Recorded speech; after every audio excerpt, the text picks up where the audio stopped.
일본의 마이너스 금리 정책이 종료되고 금리가 0%를 거쳐 점차 상승하는 새로운 국면에 접어들었습니다. 이는 오랫동안 지속된 국가적인 저금리 정책 기조의 변화가 찾아왔음을 의미합니다. 전 세계적으로 보면 일본의 금리는 여전히 낮은 수준이지만 이러한 금리 상승 추세를 제대로 이해하지 못하면 부동산 사업 운영에 어려움을 겪거나 최악의 경우 파산에 이를 수도 있습니다. 일본 부동산 시장을 이야기할 때는 먼저 크게 두 지역으로 나누어 생각해야 합니다. 바로 도쿄 23구와 그 외 지역입니다.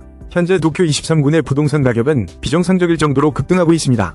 이러한 가격 상승의 주된 요인으로는 역사적인 엔화 약세 현상, 중국 정부 정책의 영향 등으로 자산 배분을 위해 일본 부동산을 찾는 중국 부유층의 수요 증가, 그리고 미국과 일본 간의 금리 차이를 들 수 있습니다. 특히 엔화 약세로 인해 해외 투자 자본이 도쿄 도심 부동산을 매력적인 투자처로 보고 집중적으로 유입되면서 가격 상승을 부추기고 있습니다. 이러한 영향은 스타가야구나 메구로구와 같이 고급 주택가에 인접한 지역으로까지 확산되고 있으며 대규모 재개발이 진행되는 지역에는 수요가 과도하게 몰리면서 가격이 천정부지로 치솟고 있는 상황입니다. 하지만 이러한 도쿄 23구의 가격 급등세가 언제까지 이어질지는 미지수입니다. 가격 조정 국면을 초래할 수 있는 세 가지 주요 요인이 있습니다. 첫째는 앞서 말씀드린 저금리 정책의 전환, 즉 금리 상승입니다. 과거 버블 경제 시기에는 금리가 최고 8%까지 치솟았던 적도 있지만 일반적으로 그 정도까지 오르지는 않을 것으로 예상됩니다. 그럼에도 불구하고 현재 일본은행은 이전의 비정상적인 금융 완화 정책을 점진적으로 정상화하려 할 것이기 때문에 금리 상승은 분명 가격 조정의 요인이 될 것입니다. 둘째는 외국인의 부동산 구매를 규제할 가능성입니다. 국가 안보나 전략적인 이유로 중요한 토지나 건물이 특정 국가의 자본에 넘어가는 것을 막기 위해 정부가 구매 규제를 도입할 수도 있습니다. 만약 규제가 시행된다면 해외 자금 유입이 줄어들어 가격 조정으로 이어질 수 있습니다. 셋째는 세계적인 금융위기의 발생 가능성입니다. 만약 미국 등 주요 국가에서 금융위기가 발생한다면 이는 일본 부동산 시장에도 큰 영향을 미쳐 가격 조정 국면을 맞이하게 할 것입니다.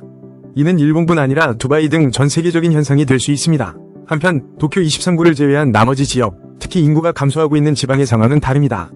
도쿄 23구와 유사한 대도시인 오사카, 나고야, 후쿠오카, 삿포로, 센다이 등을 제외한 대부분의 지역에서는 이른바 2025년 문제, 즉 고령 인구 급증 이후 본격적인 인구 감소로 인해 부동산 수요 자체가 줄어들 것으로 예상됩니다. 2025년에는 75세 이상 후기 고령자 인구가 약 600만 명에서 800만 명 수준으로 급증할 것으로 보이며 2030년경에는 일본의 47개 도도부현, 광역자치단체 대부분이 인구 감소 문제를 감당하기 어려워질 것이라는 전망도 있습니다.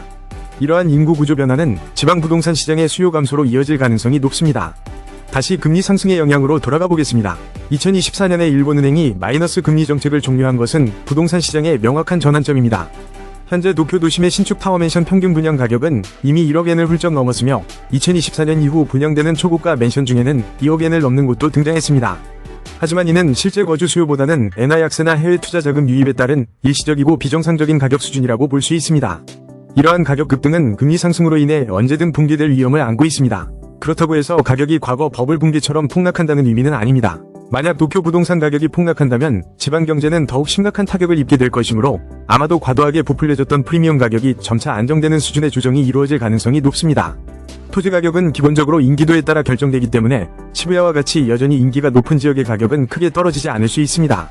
결국 시장은 시간이 지나면서 적정 수준을 찾아 안정될 것입니다. 금리 상승에 미치는 가장 직접적인 영향 중 하나는 주택 구매 심리의 위축입니다. 현재 일본의 주택담보대출 이용자 중 약 80%가 변동금리 상품을 이용하고 있습니다. 금리가 상승하면 이들의 이자 상환 부담이 커질 것이라는 우려가 확산되고 있습니다. 특히 연소득 1,500만 엔에서 2,000만 엔에 달하는 고소득 맞벌이 부부, 소위 파워 커플 중에서 소득 수준에 비해 무리하게 고가주택을 구매한 경우 금리 상승에 따른 타격이 클 수 있습니다. 2025년 4월부터는 이들의 월 상환액이 실제로 증가할 것으로 예상되는데 여기에 인플레이션과 사회보장 부담 증가까지 겹치면 가계의 구매력이 급격히 떨어지고 생활고를 겪거나 최악의 경우 파산에 이를 위험도 커지고 있습니다. 또한 금리 부담 증가는 앞으로 주택을 구매하려는 사람들의 결정에도 영향을 미칩니다. 이미 부동산 가격이 높은 상황에서 금리까지 오르면 구매를 망설이는 사람들이 늘어날 수밖에 없습니다. 이는 결국 수요 감소로 이어져 부동산 가격 하락 압력으로 작용할 수 있습니다. 특히 실제 거주 수요가 중요한 지방시장에서는 이러한 구매 심리 위축이 가격 하락을 더욱 가속화시킬 수 있습니다. 그렇다면 변동금리 대출은 무조건 위험할까요? 반드시 그렇다고 보기는 어렵습니다. 세계적인 기준에서 보면 일본의 금리는 여전히 낮은 편에 속합니다. 또한 일본의 주택담보대출 시스템에는 변동금리가 상승하더라도 월 상환액이 갑자기 급격하게 오르지 않도록 제한하는 장치가 마련되어 있습니다. 대신 원금 상환이 더뎌지면서 총 상환 기간이 늘어나는 방식입니다.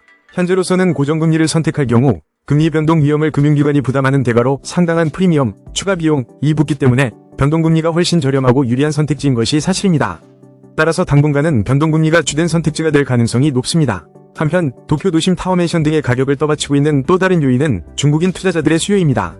이들은 자산 분산이나 투자 수익, 시세 차익을 기대하고 일본 부동산을 매입하고 있습니다. 흥미로운 점은 중국 정부가 자국민의 해외 송금이나 해외 부동산 취득에 대해 규제를 강화하고 있음에도 불구하고 소위 지하은행을 이용하거나 일본 내 법인 설립 후 출자금 형태로 자금을 들여오는 등 다양한 편법을 통해 투자가 계속 이루어지고 있다는 점입니다. 상하이와 같은 연안부의 전통적인 부유층뿐만 아니라 최근에는 중국 내륙 지역의 신흥부유층을 대상으로 한 부동산 판매도 이루어지고 있다고 합니다. 하지만 이러한 해외 자금 유입에만 의존하는 가격 상승은 영원히 지속될 수 없다는 점을 명심해야 합니다. 금리 상승은 전문 투자자들의 움직임에도 영향을 미칩니다. 금리가 오르면 안전자산으로 여겨지는 국채의 수익률도 함께 상승합니다. 이렇게 되면 투자자들은 국채보다 위험도가 높은 부동산에 대해 더 높은 기대 수익률을 요구하게 됩니다. 예를 들어 2025년 일본 국채의 예상 수익률이 1.4%에서 1.5% 수준이라고 가정해봅시다. 투자자들은 여기에 부동산 투자의 위험 프리미엄으로 1.5%에서 2.5% 정도를 추가하여 대략 4% 정도의 연간 임대 수익률을 기대할 수 있습니다. 그런데 만약 현재 시장에서 1억 엔에 거래되는 부동산의 실제 임대 수익률이 3%에 불과하다면 4%의 수익률을 원하는 투자자에게는 매력적이지 않을 것입니다. 이는 결국 투자자들이 더 낮은 가격을 요구하는 가격 협상으로 이어지거나 매수세가 줄어들어 가격 하락으로 나타날 수 있습니다. 게다가 일본은 법적으로 기존 세입자의 임대료를 올리는 것이 상당히 어렵기 때문에 금리 상승에 맞춰 임대 수익률을 높이는 것도 쉽지 않은 상황입니다. 만약 이러한 이유로 외국인 투자자들이 기대 수익률이 맞지 않는다며 일본 부동산 구매를 중단하게 되면 어떻게 될까요? 그동안 도쿄 23구의 가격 상승을 이끌었던 해외 수요가 줄어들면 가격은 하락 압력을 받을 수밖에 없습니다. 하지만 그렇다고 해서 모든 부동산 가격이 폭락하는 것은 아닙니다.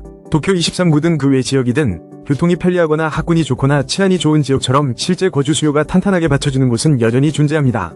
이러한 지역의 가치는 금리 변동과 같은 외부 요인에 상대적으로 덜 민감하게 반응하며 안정적으로 유지될 가능성이 높습니다. 그렇다면 앞으로 일본 부동산 가격은 어떻게 될까요? 현재 일본인의 실질적인 주택 구매력은 어느 정도일까요? 대략적으로 도쿄도 내에서는 5천만엔, 대기업에 다니는 맞벌이 부부의 경우 최대 6,500만엔 정도가 현실적인 한계선으로 여겨집니다. 도쿄 외곽 지역으로 가면 약 4천만엔 수준으로 떨어집니다. 예를 들어 도쿄의 무사시코야마 지역에서 대지 면적 15평, 약 50제곱미터 정도의 신축주택 가격이 과거에는 6,500만엔 수준이었는데 최근 이것이 1억엔 가까이 치솟은 것은 분명 정상적인 상황은 아닙니다. 현재 도쿄 23구의 부동산 가격은 대다수 일본인의 실질적인 구매력 수준을 훨씬 뛰어넘는 수준에 도달해 있습니다. 따라서 어떤 이유로든 해외 자금 유입이 멈추거나 크게 줄어들게 되면 가격 조정은 피할 수 없을 것입니다. 또한 금리 상승으로 인해 일본 국내의 구매 심리가 위축되는 상황을 외국인 투자자들도 예의주시하고 있습니다. 이들이 일본 시장에서 투자 자금을 회수할 가능성도 배제할 수 없습니다. 가격이 급격하게 폭락할지 여부는 단언하기 어렵지만 적어도 현재보다는 낮은 수준으로 가격이 조정될 가능성은 매우 높다고 보아야 합니다. 하지만 현재 상황은 과거 1980년대 후반 버블 경제 붕괴 때와는 근본적으로 다릅니다.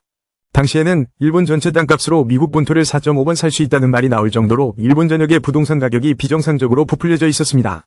그러나 지금은 도쿄 23구 등 일부 지역의 가격만 과열된 양상이며 다른 지역은 오히려 하락하거나 정체된 곳도 많습니다. 따라서 과거와 같은 전면적인 가격 폭락보다는 과열된 지역 중심의 가격 조정이 이루어질 가능성이 더 큽니다.